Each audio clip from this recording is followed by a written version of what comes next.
Morning, everyone. I just got an update from Greg Walden, who's chairing our transition effort on the progress that they're making. I want to thank Greg for all of his hard work. This is really important because we've got to fix the Congress so that the Congress can focus in on Americans' priorities. And their priorities are pretty straightforward. That's the Pledge to America. That is our plan.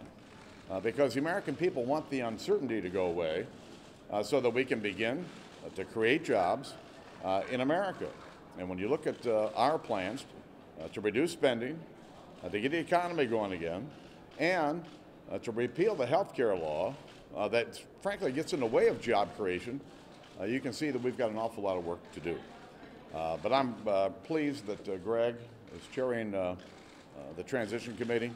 As you know, he's been kind of my go-to guy here over the last year, and everything I've given him, he's done a great job. Greg? Thank you. Thank you. It's all yours. Thank you, Mr. Speaker. Welcome. Thank you very It's all much. them. It's all them. You know, I think we got off to a really good start in the transition team. As many of you know, we had a couple-hour meeting Monday night in Leader Boehner's office. Got a good presentation from different folks about the issues here and how we can make this place more open, more accessible to the public. It is the public's business, by the way. And that's a statement I'm giving out to everybody on the transition team. Remember, this is the public's business that we're doing. How do we open it up? How do we make it more accessible? How do we bring the public in? How do we return this government back to the people?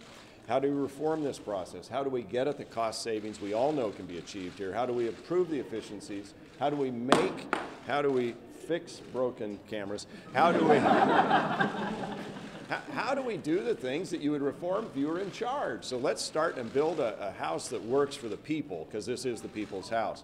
We're also putting a lot of ideas out there, and I want you all to understand that.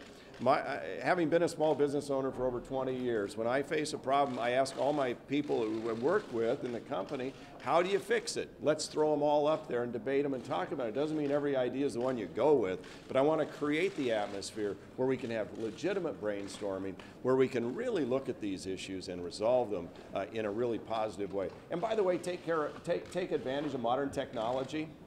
Wouldn't it be great if you could use modern technology so you didn't have 200 copies of every single amendment in a bill, but everybody could maybe see it online in real time, including the members? I don't know if we can get there tomorrow or next week or a year from now, but we should invite in the people who can help us decide that and actually implement new technology into this facility. So wherever you are in America, you can watch your business being done and maybe help us do that business better.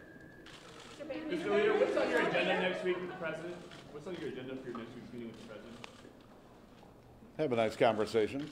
Figure out how we make all of the current tax rates permanent so we can help end the uncertainty that's stopping employers from hiring more people.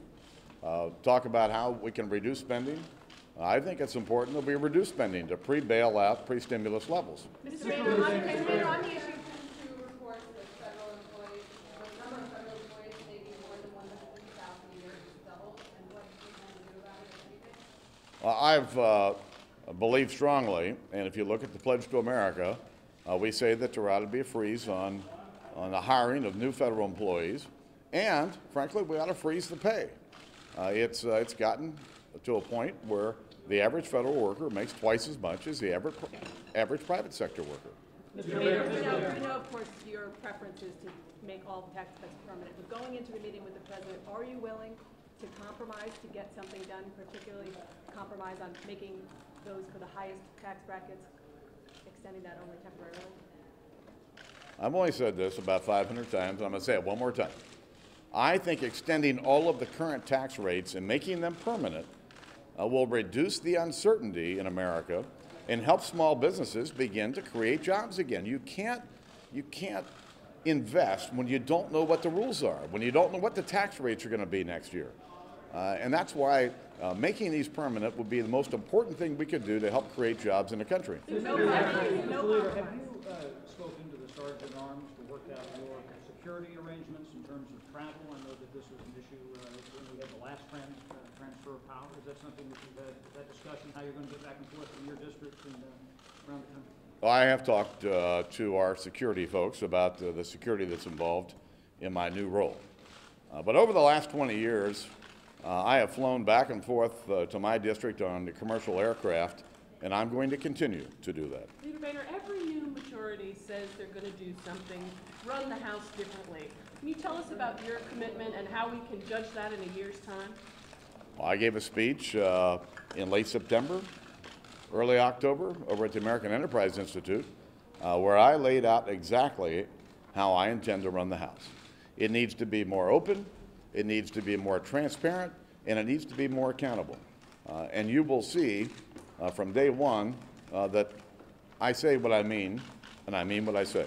Thanks, everybody. What are you going to do with the meetings you just had?